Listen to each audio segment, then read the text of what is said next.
Obviously, last year Roma lost 6-1 here on the artificial pitch. One of their players got injured. Does the pitch influence your team selections?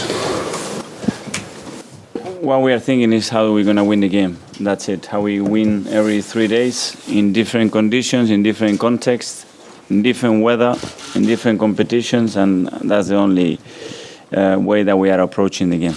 You don't think it's going to weigh an unfair advantage? We don't know. A player can get injured in an artificial pitch, he can get injured in a training session. Obviously, we've done what we have to do to try to protect the players as much as we can. But at the end of the day, tomorrow for sure, we're going to have 11 players on that pitch. Will it affect your selection tonight? Our selection is based on how we think that we're going to win the game. That's it. And you seem to have left Gabriel Jesus behind. Is that a case of protecting him at the moment? He's taking a lot of tackles and big hits. We thought that, obviously, with everything that he's been through in the last few weeks, that it was better that he was staying there. Did you watch and did you register the 6-1 loss for Rome? Was that a warning for you? I think I mentioned it before we played the home game, that obviously what this team and this coaching staff has done in the last few years is remarkable, and especially in Europe, because probably it's got more headlines to the rest of Europe, but without a question of a doubt, I think the results that they had here speaks by themselves. Just a word on the home fans, Mikel.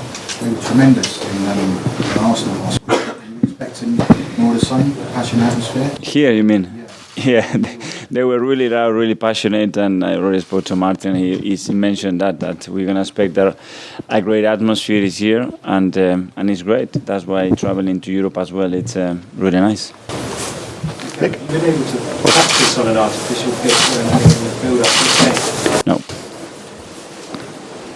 And Mikel, we've seen that Gabriel Jesus has been in the wars a bit, as we were just saying. Do you think that the longer that you're top of the league and winning games and doing so well, you've got more of a target on your back and you'll be targeted physically more, your players, and how do you handle that? I don't know how other coaches, players approach the games against us. Obviously, Gabi is a player that gets involved in a lot of physical contact, is the way he plays as well. And that's in his nature, and that's the referees to protect the players. Are you happy with the way that he and your other players have been protected? Because we've spoken before about Bukayo and some of the treatment that he's had at games, and you've had opinions on that. But are you happy this season so far? I'm really happy how our players are performing, and that's the most important thing. Then it's up to the referees to protect them. Neil? Regarding the incident of the Liverpool match at the end on Sunday, confirm which players have been spoken to by the FA. Have you been spoken to? It's something that I don't want to touch. As you mentioned, it's in the FA hands, and I'm not going to get involved on that. Just to clarify that you're fully supportive of your players and their version of events. 100%. One at the back there? Yeah. In many years, there's been a lot of attention on Martin Ødegaard as a Norwegian football's wonder kid. Now there's a man in City that steals some attention. Do you think that's in some way a bad or good for Martin, that there's two superstars for Norway? That's his journey. He started to get the spotlight very, very early in his career, and probably that's why as well he's so mature at the age that he is, that he's been around for so long that sometimes we forget how old he is. But it's his journey. He could not pick it. He was so good at that age. He got a lot of attention, and he's dealt with it, I think, in a really positive way. And what kind of role do you see him have here tomorrow? Sorry? And what kind of role do you see him have in the game here tomorrow in his comeback in Norway? I don't know. Probably on the pitch at some stage. So I don't know. Hopefully he can have a good time. Obviously, it's a really important moment for him. He loves coming to his country. You know how much it means for him, and it's a good opportunity for him. Yeah, is the potential trap to focus too much on the pitch and weather and wind and everything? No, even if it's windy or rainy or snow, that's not an excuse. Our focus is to win every 3 days and find a way to do it as a team all the time. Okay, one there. Mikel, before the season there was some talk that being in Europe again might be a big challenge for Arsenal in the league. Has it actually helped you so far? You've been able to get minutes into a player like Tomiyasu, and he's ready to come in from the start. In terms of sharing minutes, that's for sure. something really positive, because there were players that didn't play a lot, especially in the first 5 weeks. And now it's about managing that. And again, it's down to the players to perform, to give us the right reasons to play and win. Kaya? I just wanted to ask about Kieran Tierney and how he reacted to the team selection on Sunday, because generally when Zinchenko's been out, he's been playing this season. How did he take the news that he was moving the line? Like any other player, we know that we made the decisions always based in the best preparation to win the matches, and Kieran accepted that like any other player. I think throughout this season Arsenal started games really quickly.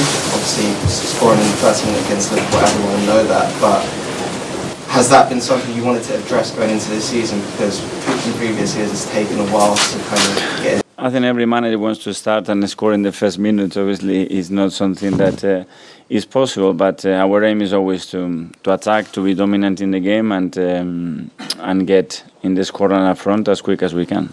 Okay, one there. How do you feel Bodø Glimt stand out compared to the other teams in the group?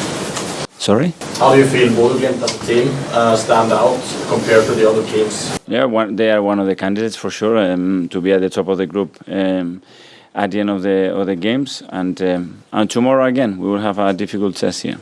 Okay, one at the back there. Yeah. This week was leaked a video where Aubameyang says that you don't like lead characters in your dressing room. Can you say a little about what you think about that message, and a little about how the mood has changed in the locker room since? People are free to discuss what they want. Can you say a little bit about the mood in the dressing room and how it's been this season? Phenomenal. I've never been in a better dressing room. More enjoyable, more hardworking, better relationship with the staff, to players, and it's an absolute pleasure as a coach to be part of this group. Okay, last for you now, Dan. Okay, just going back to the incident at the end in Liverpool, are you expecting it to be resolved quickly, or because these things can drag on and it becomes a bit of a distraction for the squad? What are your kind of thoughts on how that's going to go? I don't know. It's something that I don't decide. I think timings are really difficult to predict. The FA now is in charge of the situations, and we'll have to wait and see. Guy at the back there. Yeah, you. Did you hold your hand up? No. Yes. Roma recently played there and lost twice. Manager Jose Mourinho said that playing football on artificial turf is a totally different sport. Well, obviously, everybody's aware that there are a lot of things that are different. The speed is different. The way you can use the grass is different. We have to adapt to it, and we know that we are here to win the game. And tomorrow night, for sure, we're going to play an artificial pitch. And finally, we'll go to Nick. We've spoken so much before about fixture congestion, but if you win the group, obviously, you miss that round in February, which is quite a nice advantage to have. How important, or more important than normal, does that make every group game now? Yeah, that's why every game is crucial, and looking at the group, it's going to be really important. Tomorrow's result, as you mentioned, obviously is an extra 2 games, and as well the opponents that you will be facing after that, so we know that we want to be at the top of that group. Is there anyone else who's not travelled? Sorry? Is anybody else who hasn't travelled? A few players that were injured. Yeah. They will find tomorrow. I cannot give you everything. Okay, guys. Thanks very much. Okay. Thank you. Thank you.